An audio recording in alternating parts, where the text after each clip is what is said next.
In 3, 2, 1. In a world where danger lurks in the shadows, where the line between heroes and villains is blurred, a team of extraordinary individuals is about to embark on a mission that will defy the odds. Meet the Deans, a group of the best in the business, each with a particular set of skills that makes them unstoppable. They may be strangers, but when the world is in peril, they come together as one. Get ready for the ultimate adrenaline rush as they take on the impossible.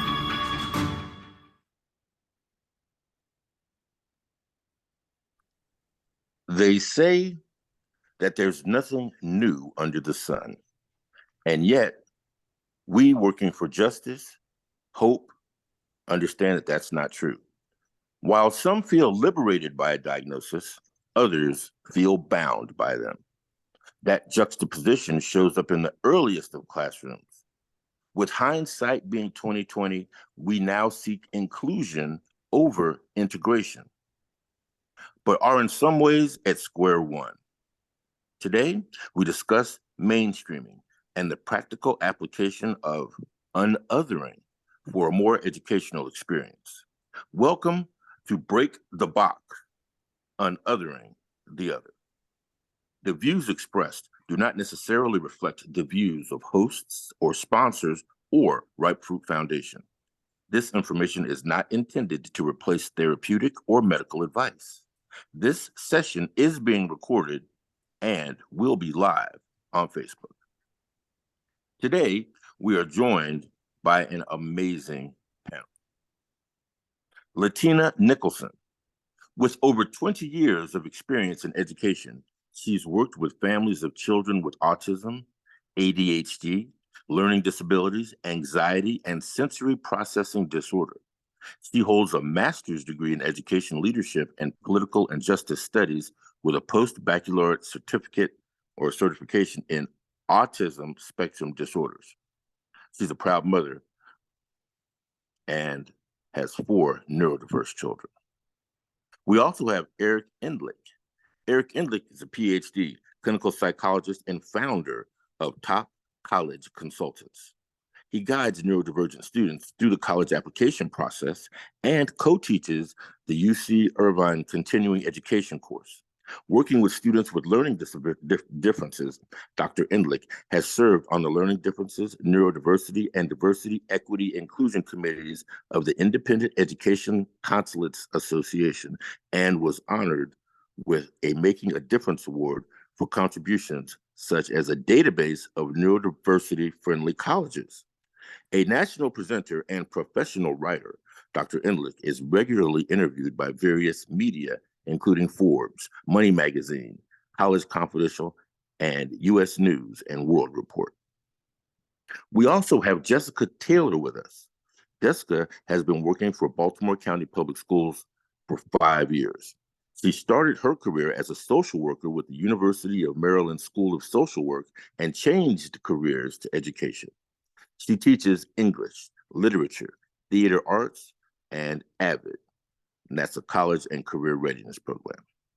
The beginning of our conversation is going to start with a working definition. So what is the working definition of inclusive learning versus mainstreaming versus unothering, or are they all the same?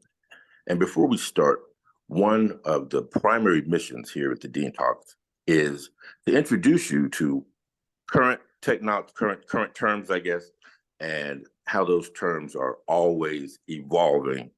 And just to use an example, it would be, we started with LBGT, and then now we're LGBTQ, and so on. So there's always an evolution in how we communicate, and here at the Dean Talks, we try to stay as current as possible. So once again, we're looking at the working definition of inclusive learning versus mainstreaming versus unothering. Let's get started with our panel member, and we'll let Jess start the conversation. Jess? Hello, thank you and good morning. And so I can only speak from my experiences as a general educator in an inclusive classroom.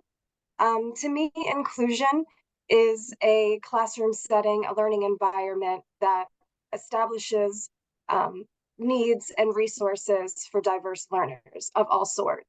So what it looks like for me is children who are with certain learning disabilities or who are classified as special ed, working with the general population of students in our classroom.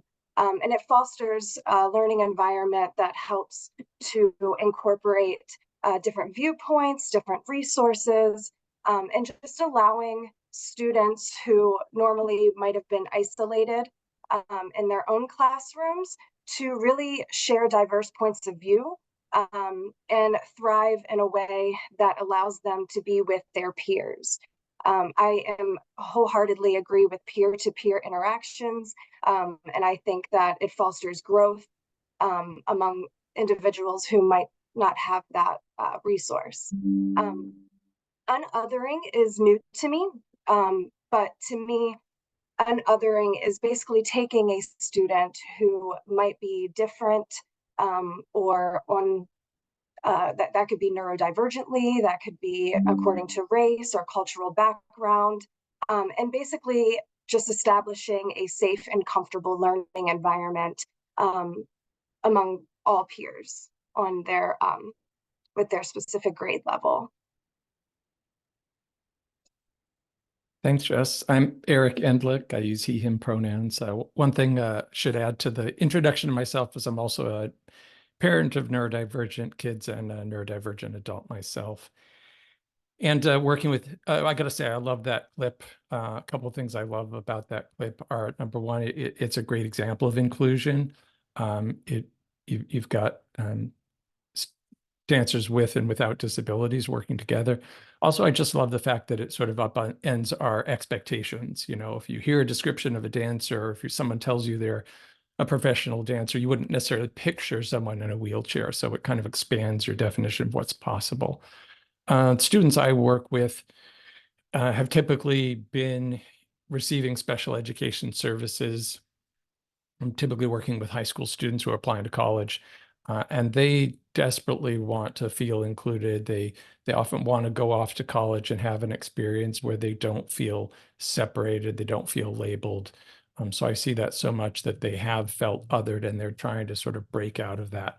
And I think that's how that happens is a process for society to grapple with, for institutions to grapple with. It isn't just up to the individual to somehow make that happen. But I think, it also depends on the student. Some students are going to be more capable of thriving in a mainstream environment than others. All right. Are there any other panelists that would like to contribute to that question? And once again, we're looking at the definitions of inclusive learning versus mainstreaming versus unothering. I do think the video definitely did a very great opportunity in showing what inclusiveness could look like and expanding your brain in this idea of there's not just one way to do things in the same space with the same people.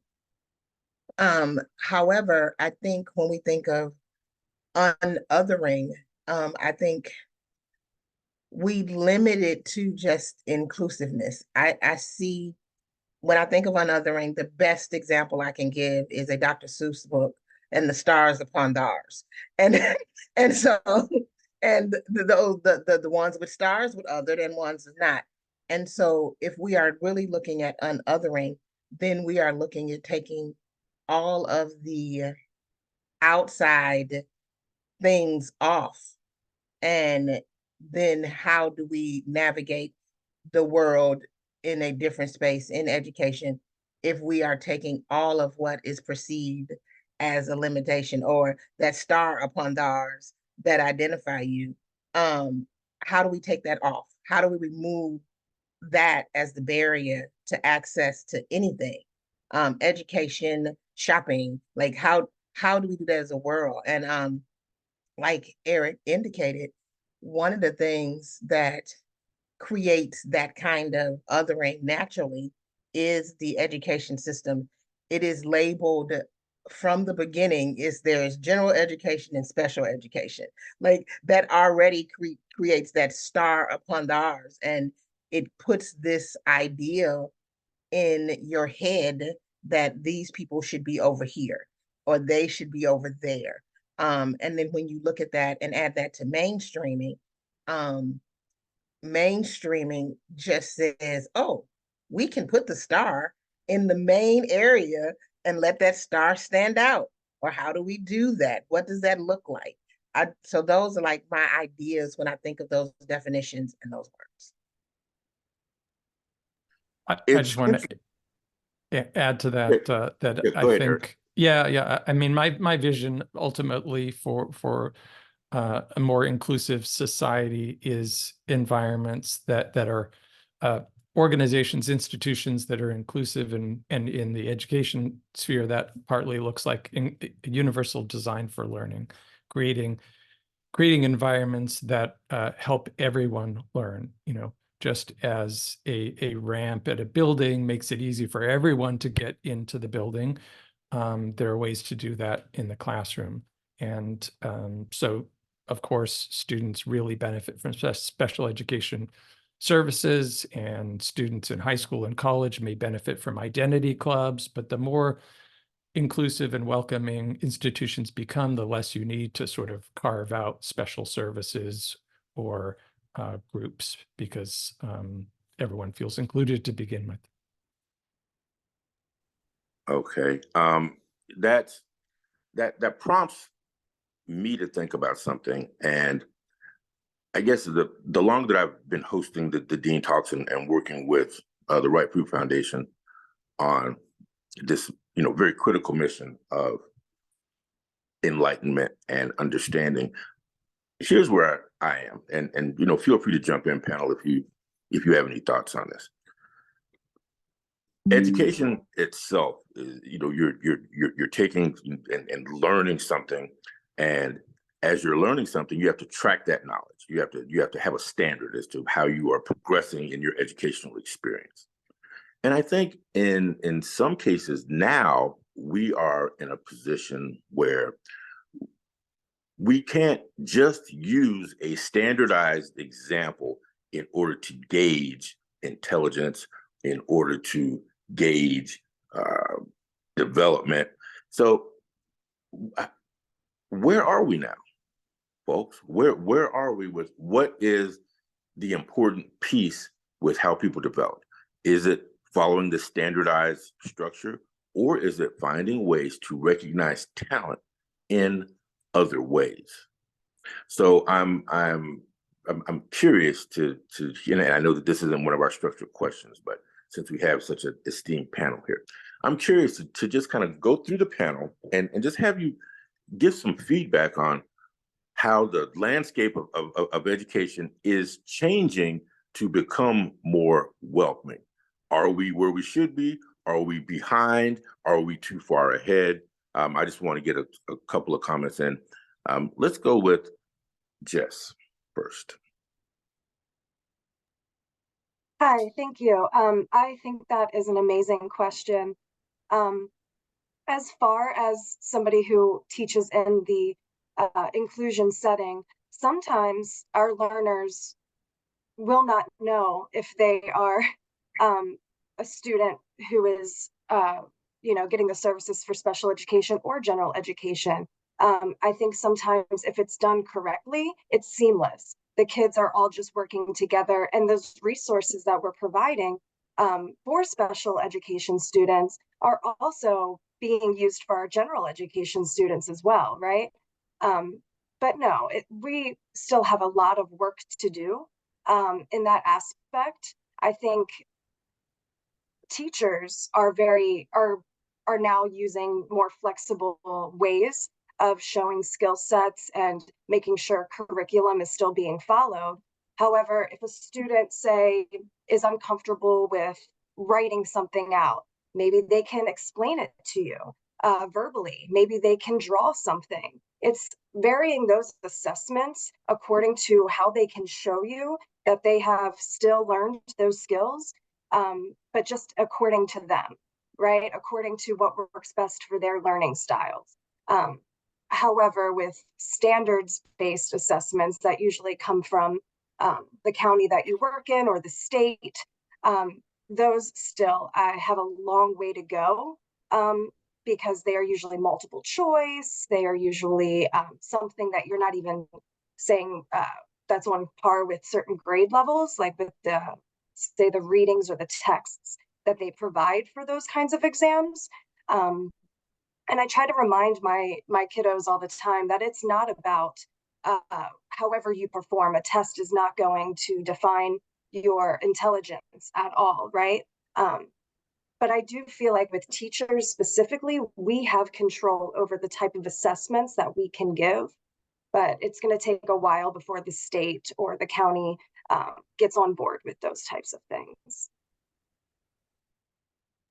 All right, so we are still kind of evolving, and again, I just want to stay centered on the question: is how do we continue to assess these students in a way that is fair?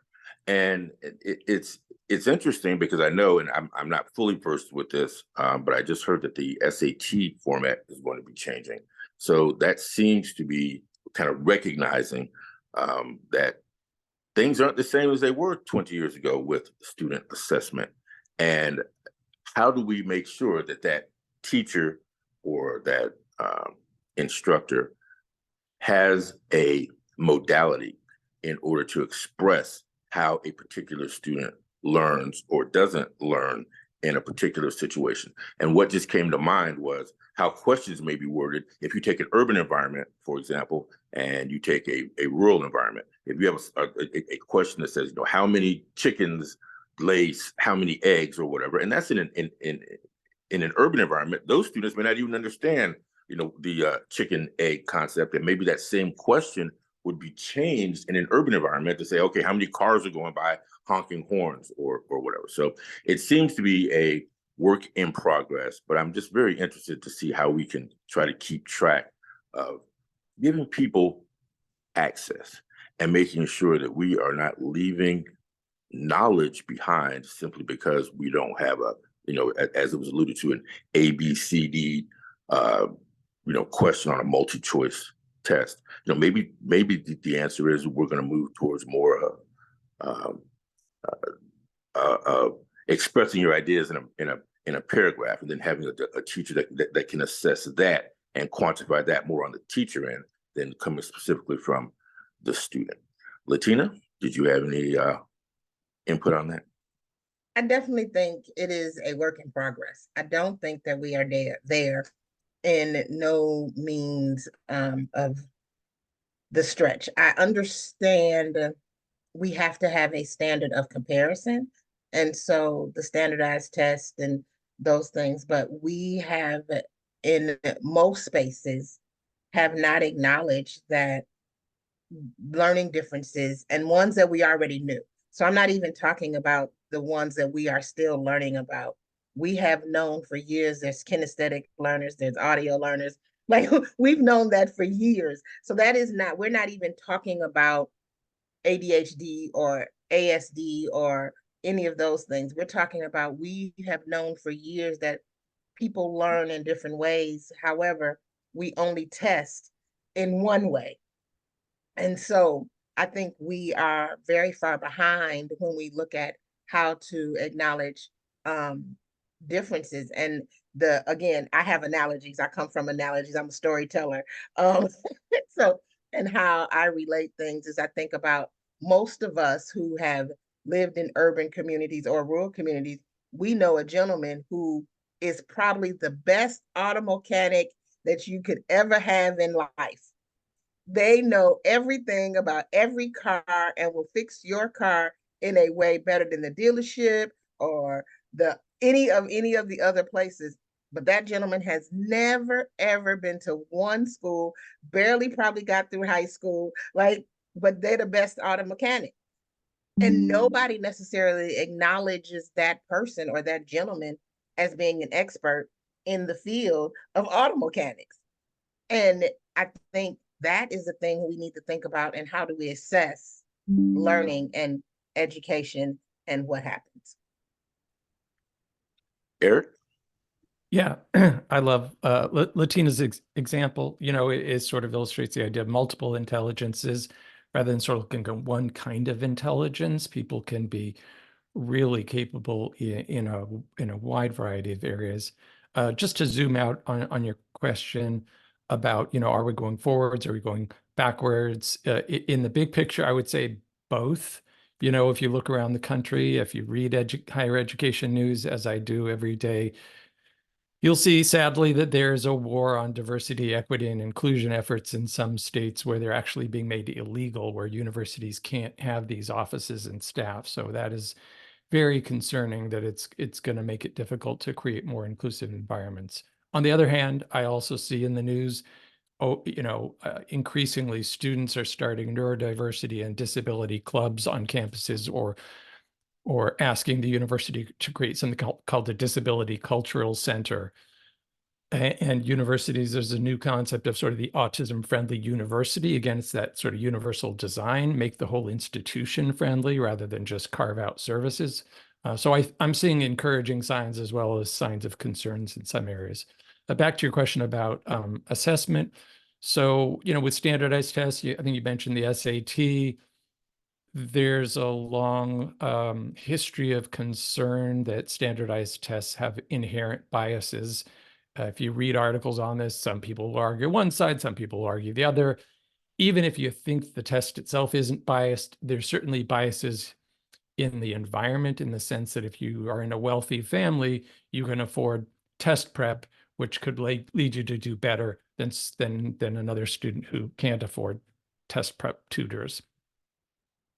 But what I like about the admissions in the US is that they're typically holistic, meaning that multiple different indicators are looked at. And one of the effects of the pandemic, which has, I think, been beneficial to a lot of students, is this move towards test optional admissions, or in some cases, test-free admissions. So sometimes the test, you know, can work to your advantage. And if it doesn't, you can apply to colleges that are test optional and not worry about, you know, the fact that you're not a great test taker. You may be, you know, back to Latina's example of different kinds of strengths. You might be really good, let's say, in the performing arts and have an amazing portfolio that could help you get admitted to college, but maybe you're not strong at standardized tests. And since universities tend to be holistic and look at a lot of different things, that can leave room for different students with a lot of different strengths. Absolutely. Absolutely. And, you know, another, you know, interesting note for me is the longer that we've done this, the more that I see everyone, you know, literally, including myself, says, okay, I am neurodivergent. And with that being said, I guess now my question becomes, what is, quote, normal? And I think that we may have, you know, that how do you say that barn door is open and the horse has already left. But how can you define normal? It seems like that is the challenge now. It used to be, what is the challenge defining, you know, what is not normal, when now I'm literally looking for, okay, who can raise their hand and say, I'm, quote unquote, normal. I don't think that anyone has the space to say that so much anymore. All right. You're listening to the Dean Talks. My name is Stephen King. I'm the host, and we are continuing this very engaging conversation with our illustrious panel. Let's move on. A lot of this is dependent on knowing what students are struggling with. For a neurodiverse student or their parents, disclosing can be limiting or liberating. What does that decision to disclose look like in a learning environment? How does it play out? Eric?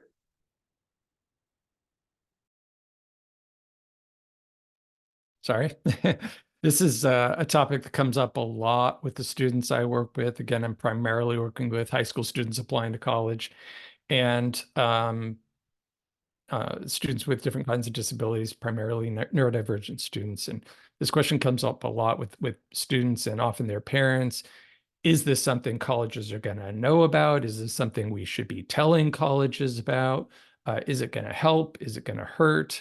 I've written about this. I don't know how to put it in the main chat, but I just put it in the panel chat on one of the articles I wrote on this topic. So generally speaking, there's no reason to think that disclosure, first of all, disclosure is completely optional. If you have a disability in high school and you're applying to college, colleges are not going to know that from seeing your transcript. Although if you attended a school that's exclusively a high school that's exclusively for students with learning differences, admissions officers can probably figure that out. But it's not visible in your application unless you choose to make it visible. So that's nice that it empowers the student. Do I want colleges to know that I'm autistic or I have some type of disability, or do I want to save that for later? Totally up to the student. No reason to think that it is either going to help them or harm them. You don't get extra points for a disability, but you shouldn't be discriminated against either. It would be illegal to discriminate against you. Not to say that illegal things don't happen, but there's no evidence that it helps or harms students across the board. However, there are situations where it can be useful for a student to disclose it if there's something that could bear explanation, some unusual pattern of grades or attendance or coursework that might look puzzling to an admissions committee. A student might disclose it in order to make sense of that for the committee. And then the other thing is, I have a lot of students who are proud of their neurodivergence or proud of their disability, and they want to share that. And this is a great opportunity when students are kind of moving into the adult role, moving into a more independent role, where they can make that decision. They can say, my parent may feel this way or that way, but this is a key part of my story that I want to share. I feel like if the college wants to understand me, they need to know this about me. So I'm going to put it in my essay, and I'm going to tell my story. And lots of my students write about their neurodiversity in their essays, and they do just fine. And it's wonderful to see. So again, and that was, it's good to get some real context here, because as a host and as kind of hosting the interview, we really depend on those of you that are kind of quote unquote in the field to tell us what is actually going on out there. And to take it a step further, this platform is to allow an exchange of ideas in order to further our mission. Now, using this question as an example, how can disclosing be limiting or liberating? And I think Eric, certainly made some excellent points and illustrated how it's kind of subjective in some cases. However, that subjective environment could be maybe harnessed or maybe limited by your financial resources or where you live. So an example that I have is going to the workplace, because kind of education is to prepare you for later on in life. So at the workplace, is if you have a neurodivergent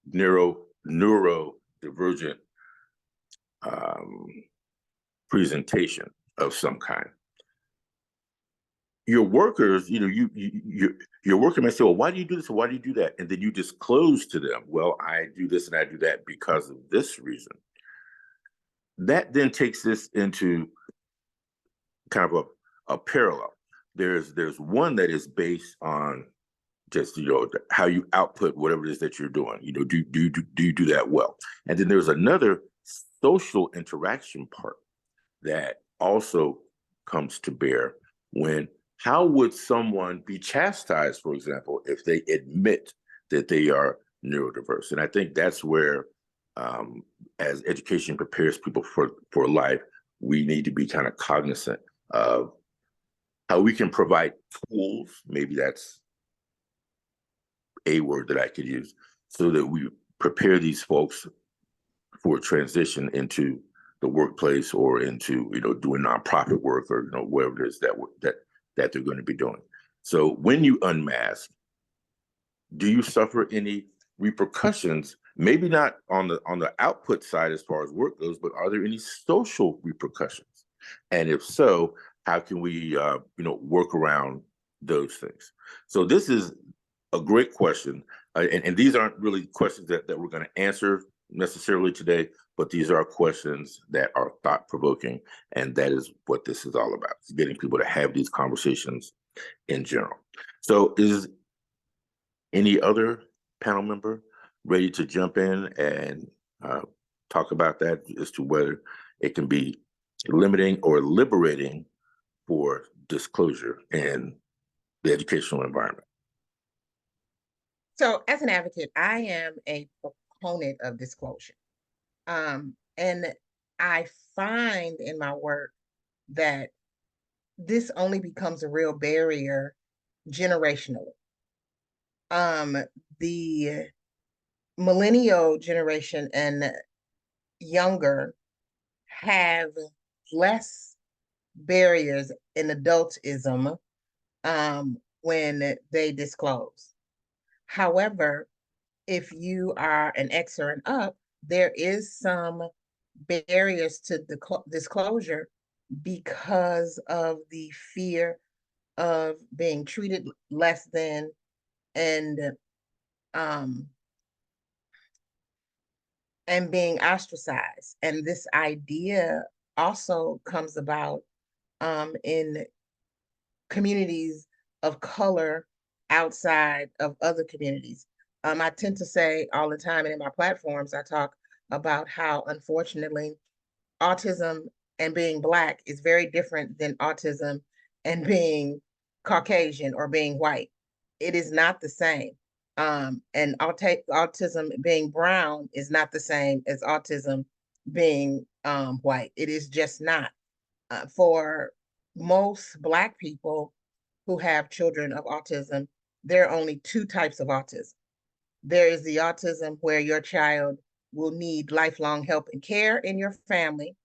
And so we don't necessarily, I've seen culturally, it is not necessarily disclosed in the way it is that child is going to just need care. And then there's the autism, can my child get a job? Like there are no other areas. However, autism in white, they talk a lot about the levels which are clinically diagnosed in autism and how much support needs you need, and if you're high support needs or low support needs. And so it makes a difference in how you disclose because it tells people how to interact with you or how to understand what's happening at times, especially as we note across the country the tragedies that happen when law enforcement comes out to assist when a person of autism is in crisis. And so that disclosure in my opinion, is linked to awareness and how to respond and how to interact in a way. You mentioned the word earlier, normal, and understanding that there's no such thing as normal, but there is a thing as typical. And so it's like, how do we perceive that a person will typically respond, or as lawyers like to use, reasonably prudent person would typically respond in this situation? And so disclosure helps that, because then you can hopefully articulate this idea that, okay, a reasonably prudent person would typically respond this way, but we know this person has autism and that may be altered. We know this person is neurodivergent and that may be altered based on perceptions, feelings, emotions, or whatever. And so it should bring about a kinder, gentler approach. What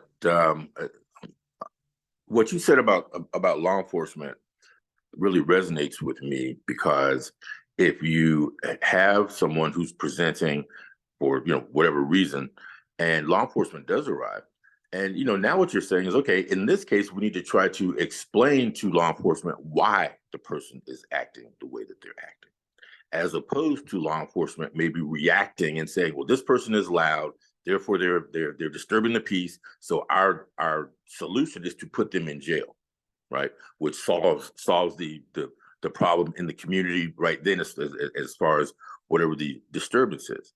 But underneath that, as we dig down as to why is it, it's almost like an existential approach. Why is this person acting this way? And certainly, and this is very important, certainly in a situation where law enforcement arrives, if someone says, hey, this person has ADHD, or this person was triggered because of this or because of that, the sensitivity for law enforcement is to stop and listen and take that new knowledge into consideration before they just, because we can't just warehouse people. Jail is for people who are have committed crimes or suspected of committing crimes. Jail is not a place for people that need some intervention as far as coping skills or things of that nature. So it's just interesting that you said that, because I think that's a real life example of when, hey, this is why this person is acting this way, as opposed to law enforcement just reacting to the situation that is presenting.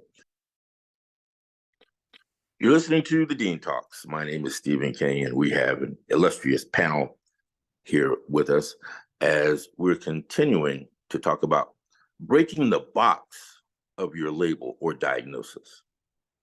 Now, this seems more possible in the inclusive learning model. Socially, with parents, or in terms of resource availability, how does shifting, evolving, or expanding from a diagnosis play out? Latina?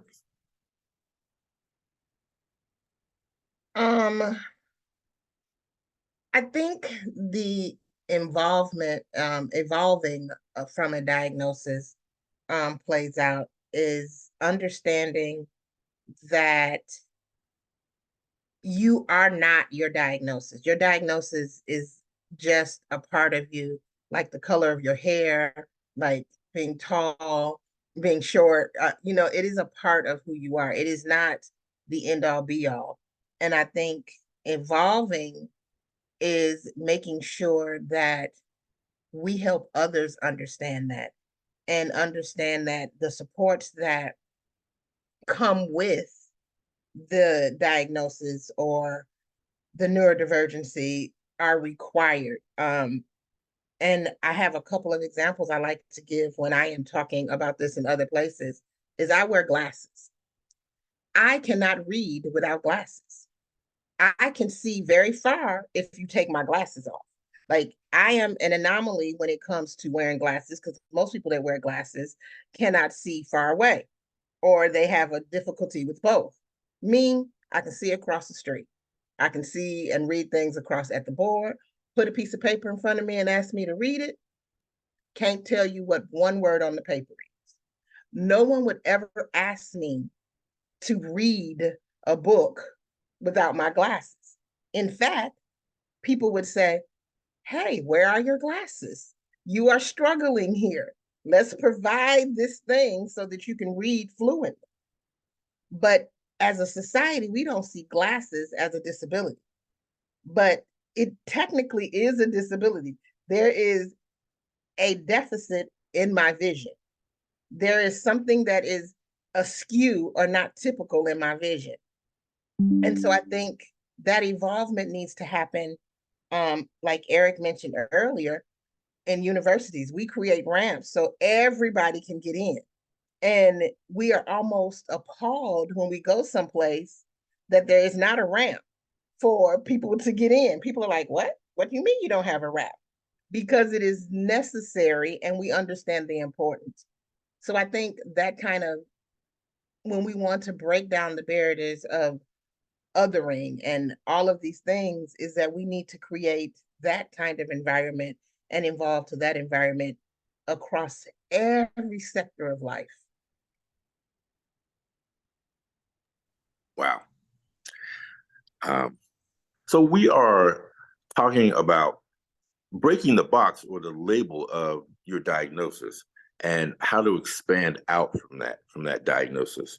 And it's again, this is just like a conversation that doesn't have a definition necessarily, but is more of a work in progress.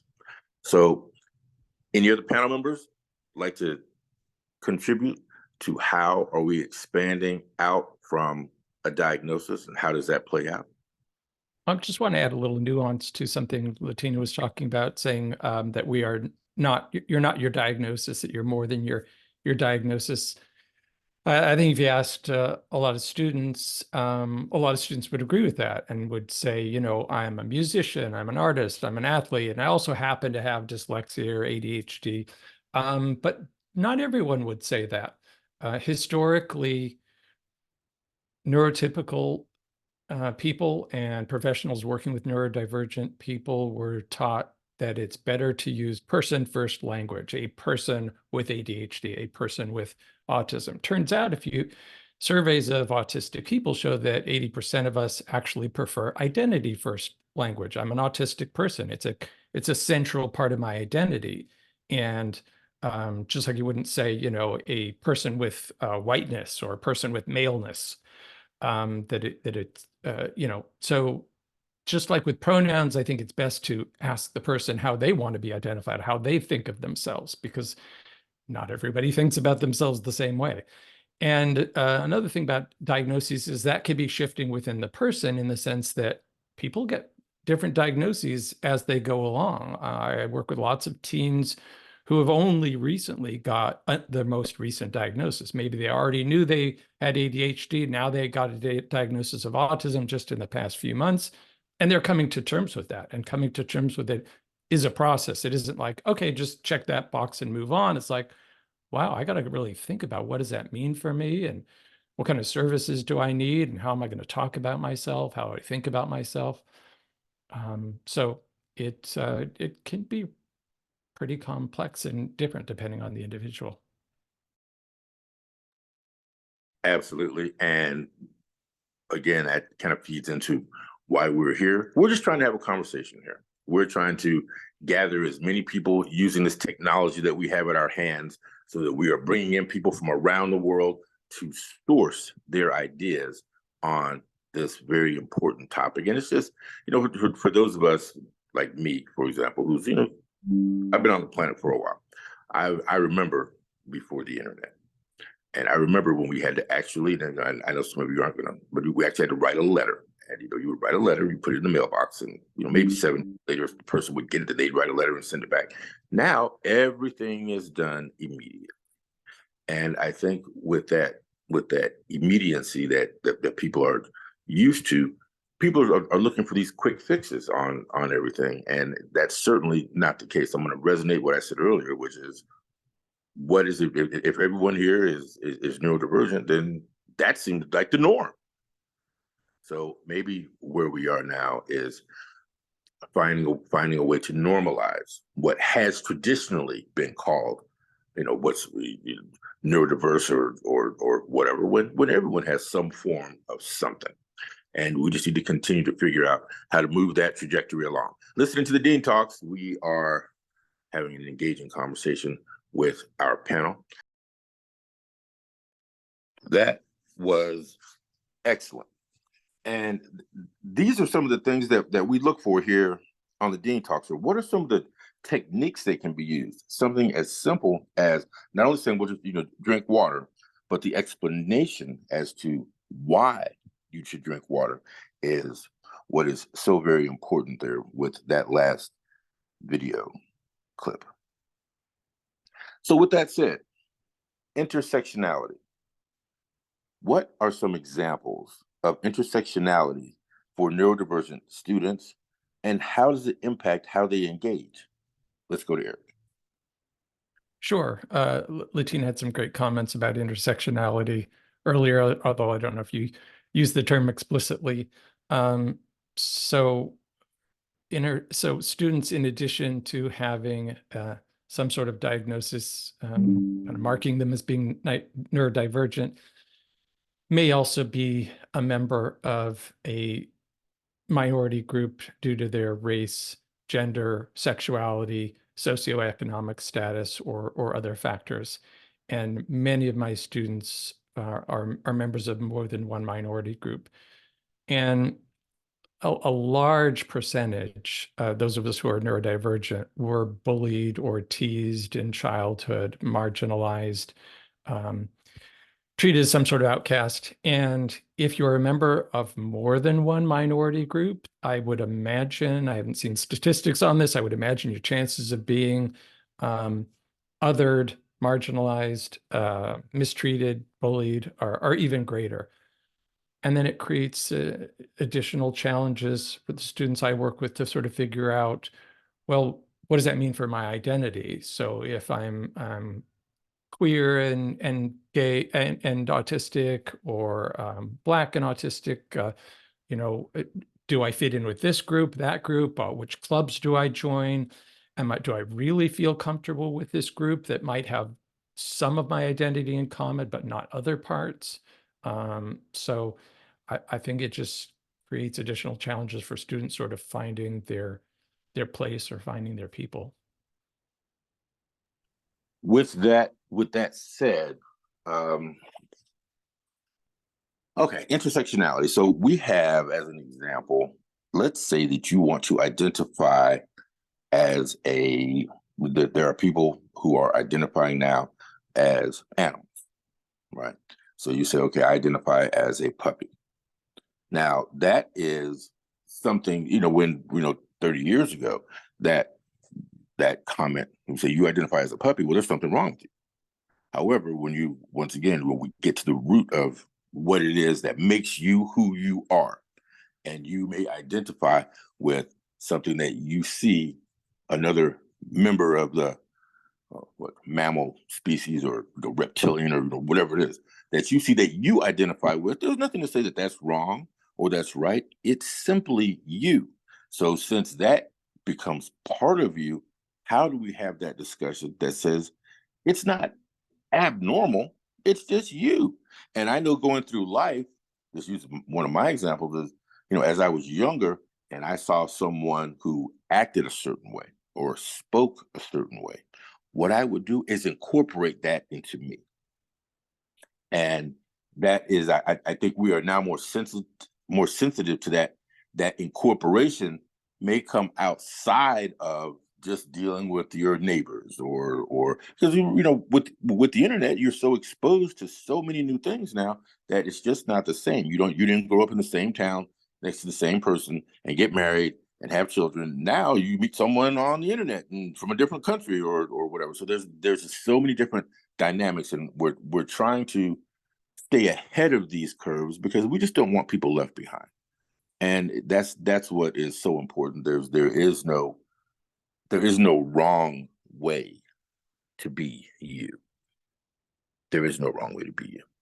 So intersectionality, which is basically taking various components of if you're using personality as an example, taking various components and saying these different components make me. However, I may not necessarily fit into that circle or to that square or to that octagon space because I'm unique.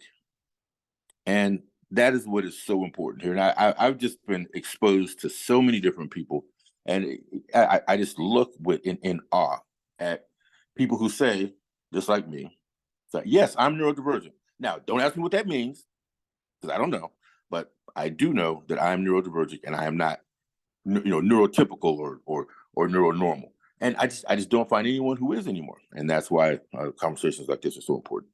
Anyone else like to jump in on this intersectionality piece? I will say that what is one thing that is great about this new generation of students is they do have more of an idea of other different types of identities and cultural awareness. And I think with the internet, it really allows them to be exposed to those sort of things prior to like when there wasn't technology. So they really do have a better understanding of different identities. And I think one of the great things is schools personally, my school is building on that cultural awareness. We just had a huge celebration for Ramadan and making sure that our Muslim students were being kept as an understanding because of them going through fasting.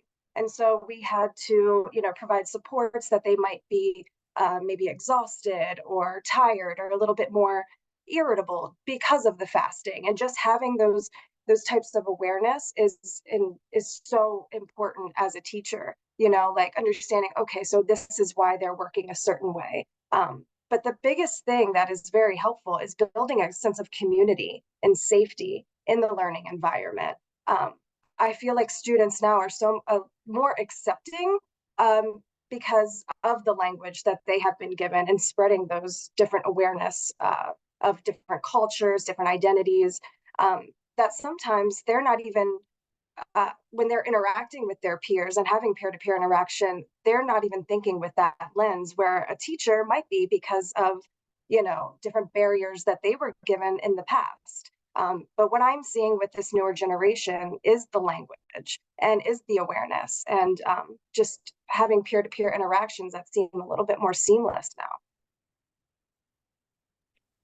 Absolutely, absolutely. We need to embrace this technology to share ideas. Latina? I absolutely agree with Jess.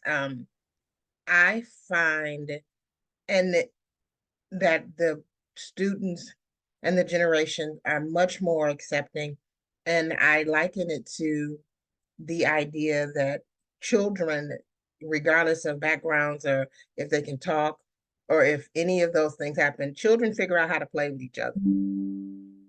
Regardless, like they just figure it out.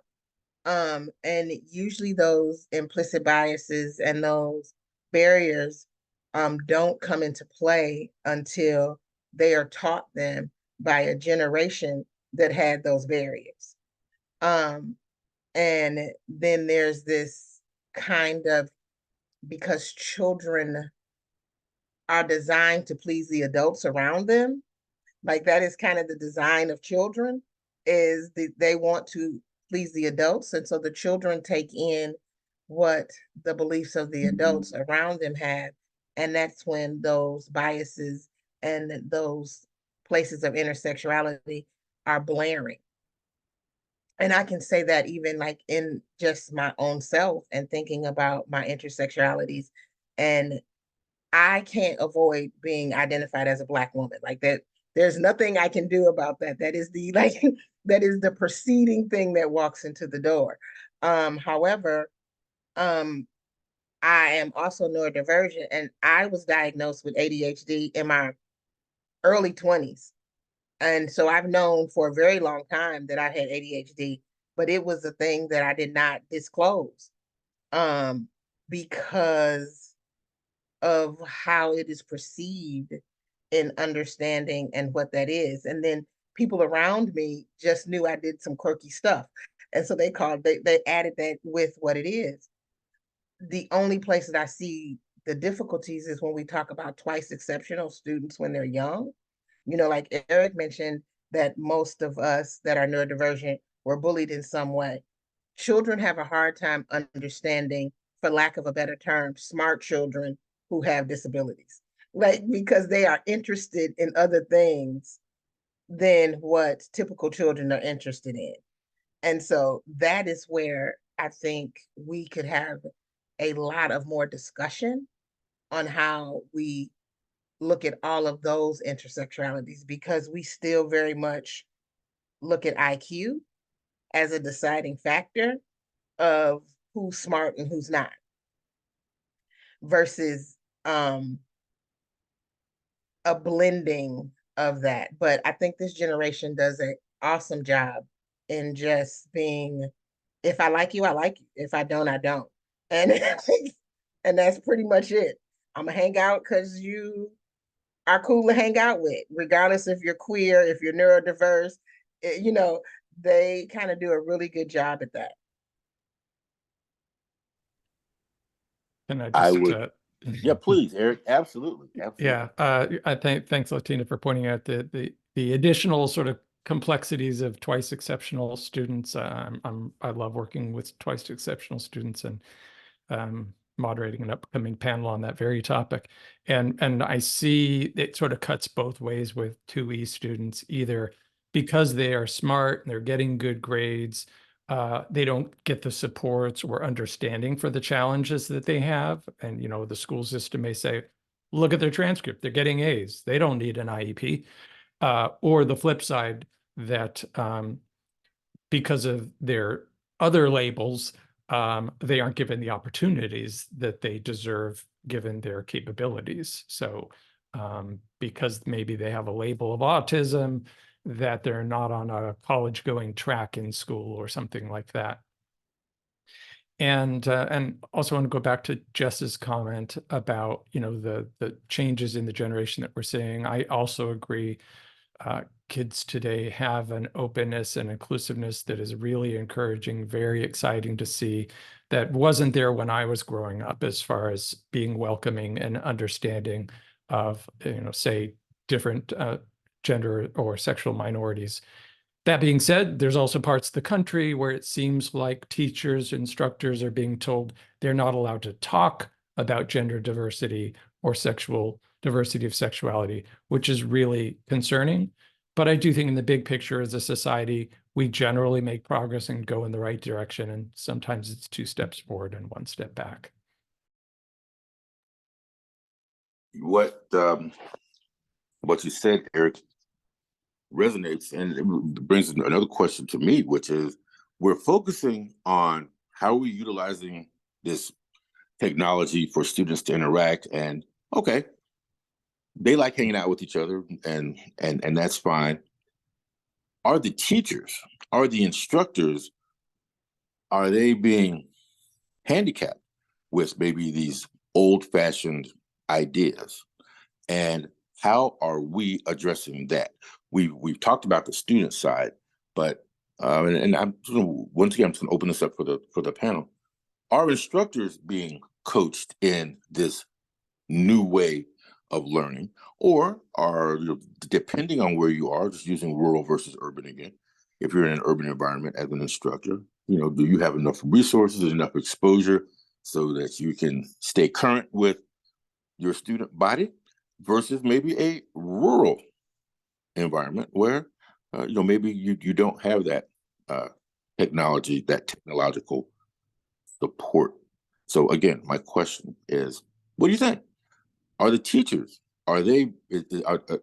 is there enough impetus put on how they are teaching and making sure that they are aware that students are evolving and changing at a much faster rate now because of the internet than they did 20 years ago when they were just listening to lectures and reading books? Anyone from the panel want to comment on that? I mean, as a teacher, I would say it all depends on your school system. It all depends on where you are and what state you live in. Fortunately, we have a very culturally inclusive county, where I work, Baltimore County in Maryland.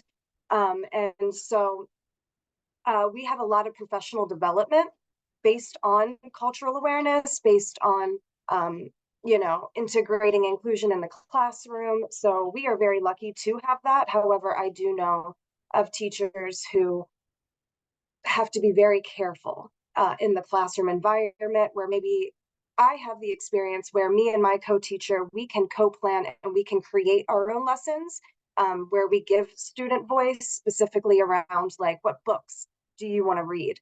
Even if they're not in the curriculum, we can always send letters home to parents, and usually parents in the community are also very receptive to the types of materials and the types of things that we are integrating into the classroom. But again, I understand that I am fortunate for where I work, where other educators do not have the same resources and have to really be strict with the curriculum that they teach and watch their language. But that's the difference that I'm seeing. I want to say about ripe fruit.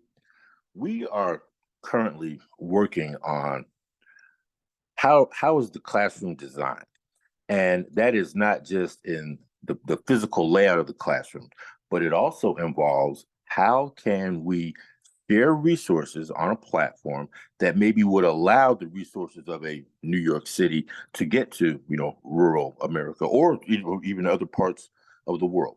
So we're very aware that this technology platform that allows communications just like this also can be structured to enhance the learning environment. And I think it's really great because students, in my opinion, need to have exposure. They need to have exposure to different cultures and different experiences. And the internet allows that in real time, which certainly is going to quicken their pace in learning. And then the teacher, on the other hand, needs to also be aware of that very fluid environment, because the students are interacting on their own. Nothing is structured like it used to be. It used to be, you stayed in your house and your parent let you go out and told you when to come in. Now you hop on the internet and surf the web and interact with whoever you want to interact. And of course, that's good in some cases, but that also can be bad because we certainly have other people who may not have the best intentions in mind as they reach out to our children online. Listening to the Dean Talks, my name is Stephen King. We are continuing our conversation with our illustrious panel, and what a great conversation this has been thus far. We have received some real-time texts from professionals, and I thought we could discuss their concern and possibly add some value. So let me read one.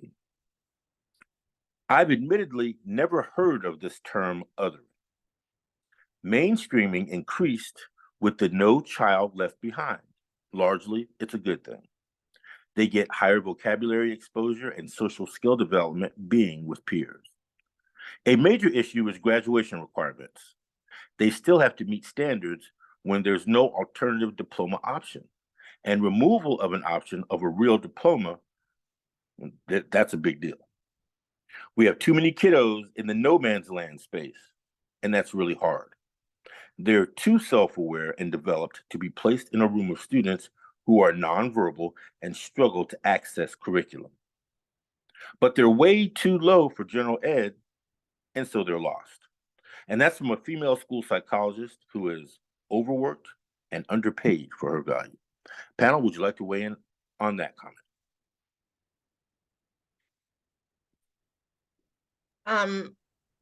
I think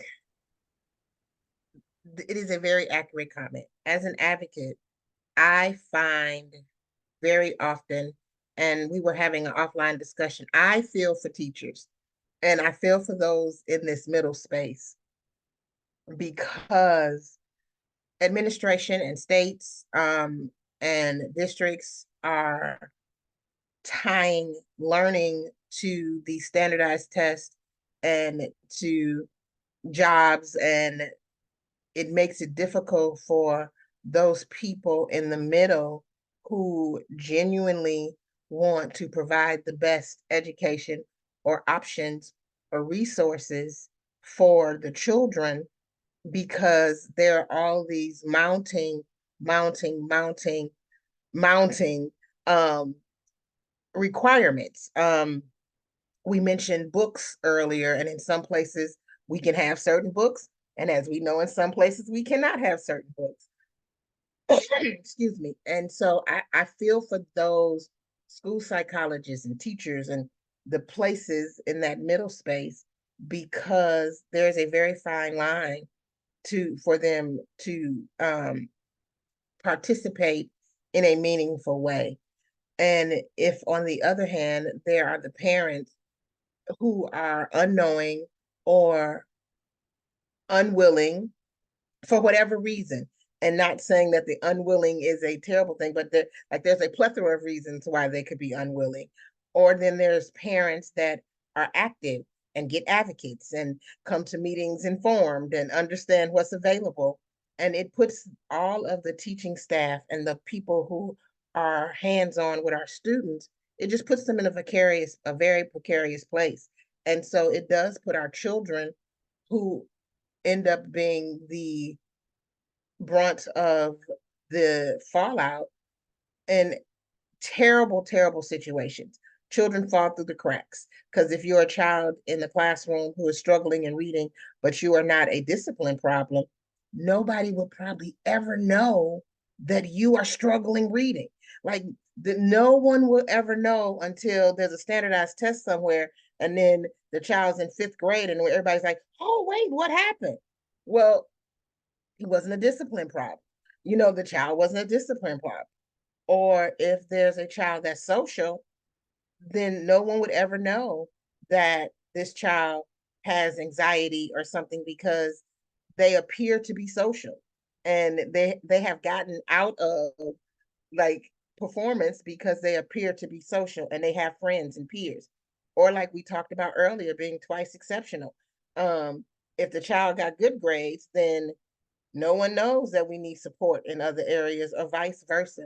And so I think the school psychologist's assessment of this wasteland or no man's land of children who we miss is very accurate.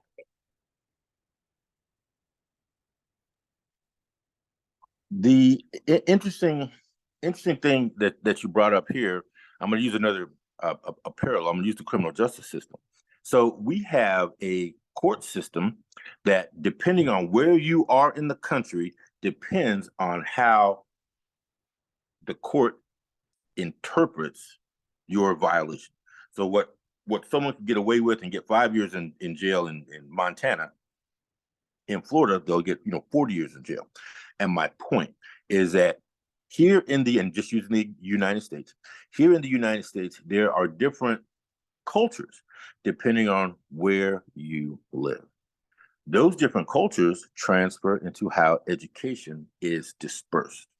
So perhaps the use of this technology, which is, again, just using the internet, can help provide a base platform that can be used to help standardize, I guess maybe that's the right word, maybe it's not, to standardize some of what and how people learn. So it all kind of falls back to our communication. We're reading another quote now, and we'll have the panel weigh in. And I quote, "I feel that inclusion has been the push for so long that othering has no place or opportunity in the classroom. Not saying that it's not happening, because I'm sure it is, but classrooms now are so diverse academically, behaviorally, and even down to what or who a student identifies as that we just accept who we teach. Othering a student based on a difference would land a teacher in a disciplinary situation." We touched on that a little earlier, but panel, go ahead and weigh in on that. Well, it's a very encouraging statement, and I hope it's representative of classrooms across the country. I tour colleges. I don't tour elementary and middle school classrooms, so I can't speak to whether that is universally true. But othering doesn't just come from teachers. It can come from other students, and it can come from what students experience in the greater society. I've seen politicians on national TV mock people with disabilities. So, it's what are students seeing out there, not just from the teacher, but from other students, maybe not in the classroom, but in the lunchroom, in the schoolyard. Are they seeing good examples, or on TV, on social media, or are they seeing examples of othering? Again, I think in general, as a society, we're moving in the right direction, and othering is kind of on the way out, but I don't know that we're there yet completely. Eric, I totally agree. I totally agree. I think we're on our way there, but we're not there yet. Okay.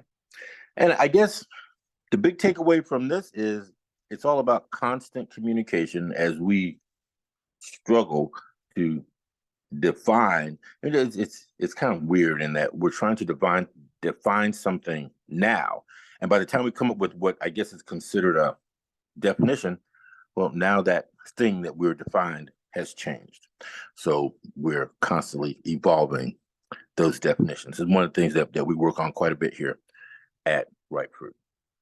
Okay, so what I would like to is move over into our panelists. I'm going to go through the panelists individually here, just to see what you have been working on. If you have any contact information, you can place that in the chat, or you can just tell us, or you can visit ripefruit.org, ripefruit.org, and you'll be able to contact our panelists that way. But let's get started with Jess. Jess, what are you working on, and how can folks get in touch with you? Hi. So what I am currently working on is still just trying to integrate, inclusion into my classroom. I do believe that my school, again, we're doing pretty great with that, with the cultural awareness, with the professional developments that we are doing. But just a little side plug, I do teach theater in Baltimore County. So if anybody is interested, we are performing Little Women. And it is in April 18th, 19th, and 20th. And I can put my contact into the chat. And yeah, I would love anyone to come and see our great kiddos performing. Outstanding, and we look forward to spreading that message so that you can continue to develop not only through curriculum, but also through the arts. Latina, what are you working on? I am currently in what advocates for kiddos in kindergarten through 12th grade called IEP season. So I am deep in IEPs and annual reviews. And so that's what I'm working on. So if there's a family that feels like they're not being heard in the school system, or their children are not receiving the services that adequately support them and their neurodiversity or their educational needs, they can feel free to reach out. I'll put my email in the chat. I offer complimentary consultations to see if we're a good fit. I am able to serve families nationwide. I guess that is the beauty of COVID that has allowed me to expand, and just understanding and teaching families that the law that governs current special education, IDEA, is a federal law and not a state law. So the premise of helping children is based in federal law and not state. And I like to tell people that state law can never trump federal law. So if you need support there, you can reach out. Okay. And what you said, which is interesting, is you said, are we a good fit? And that is so important. There, I guess traditionally, there has been, that the assumption that if I come to you for a service, that you provide the service regardless of my situation. And what you said, Latina, was, wait a minute, are we a good fit? Are my services a good fit for this scenario? And that is such an important conversation, such an important conversation. So, Latina, thank you again for joining us. Eric, what's going on in your world? Sure. Just put my contact information in the chat. Same for me, I would say, is Latina. I meet with parents and their student together to figure out if it's a good fit. It's a very individual thing working with a consultant, just like working with a therapist. I used to be a therapist. I love working with twice exceptional students and college-going students. Not all students need to or want to go to college, though. So I'm not going to be the best fit for everyone. I do have an upcoming panel discussion on twice exceptional students. You can reach out to me to find the information on that. And always expanding and diversifying my team and the students that we reach to help them find the colleges that work best for them. So lots of always have articles and presentations in the works too. All right. Excellent, excellent. Thank you again for joining us. So now we are going to actually open up the conversation for Ebony Kinney. And Dean Talks has kind of become an entity on its own, just as RipeFruit.org and the Ripe Fruit Foundation has. But this was all started by Ebony. And what Ebony does, kind of as we wrap up our Dean Talk sessions, is she covers her big hits and takeaways, as well as solicits some audience participation if need be. Ebony Kinney. Okay. All right. First, just want to recognize this brilliant, brilliant panel. You all, first of all, answered the call and were willing to take a Saturday morning to come out and just educate and share from your diverse perspectives. It's vital and it's important, and you were willing to do it. So I thank you for it. If folks in the audience who joined us, I know we had some come and go. If you want to respond, put in the chat or raise your hand. We invite you to respond to anything that you've heard. Kind of big hits for me that I'm like, we have to take these nuggets and do something with it. I had no problem being the note taker here. I have this idea that we define the box to break it, like in a cyclical nature, very similar to what Eric described, where we're taking 2 steps forward, we're taking 1 step back, to kind of make that progress. Eric kicked this off talking about student assessments and test optional admissions. It's something to look into. I know they certainly, even up to the master's and the PhD level, have some where you can choose to be test optional. That's a relief for many experiencing test anxiety and any number of effects. Neurodiversity clubs are forming on campuses. So I think I got from that they're telling us what they need. If we could just go and observe, kind of sit in the back, they're telling us about what they're creating. Jess might say in the classrooms, they're telling us what they need. We just have to listen. That's it. I think that this, someone spoke to an empowerment moment for the student. This moment for the student to choose and take the ownership. I'm going to advocate for myself and disclose or not disclose is definitely the standing coming into their own. But when we talked about disclosing, Latina talked about leaning into and owning and knowing the vocabulary that might inform society, inform yourself. And there's a benefit there. You don't have to get stuck in it. I think we covered in the discussion, but you can certainly use it as a tool. A reasonably prudent person, teacher, officer, right? Like if we could all just at least be reasonably prudent, things would get exponentially better. We talked about neurotypicals having the world be better able to respond to them. And we don't see glasses as a disability. I love that example, but we all find a way to accommodate and think about it. If someone were to say, I dropped my glasses, everyone would stop and look, and it wouldn't be this question of, should we be considering this? Because this is a clear need. And if we thought of it that way, I think it would liberate some of us from some of us that may not be represented in the room. And each panelist, really, you represented thousands and thousands of people. Right? It is about you and the important work you're doing, and also the perspectives that you represent. That's why I'm so grateful that you came to have the conversation. There's this thing we kind of touched on about whether or not we should be divorcing disability and neurodiversity. I know in some realms, disability groups cover neurodiversity, and there are some that consider themselves neurodivergent that don't want to be coupled with diversity. I think it's a conversation, at least for us to be having. We talked about identity first versus person first language, and how do you want to be thought about? And again, empowerment moment for the student. There's no wrong way to be you. I think Steve added that. I thought that was very key and a good reminder. When we meet people, are we looking for ourselves in them, or are we looking for them to be themselves? So do we want them to be just like us? And when we have that feeling like, oh, this person is just like us, have we given them room to be fully themselves? And that gets into a bigger social commentary. But language and awareness as technology is something else that came out of the conversation. I thought that was major. It is absolutely technology. And so this resistance to learning new words and new terms is really bad for the brain. But besides that, we aren't leaning into the technology that's now available to us.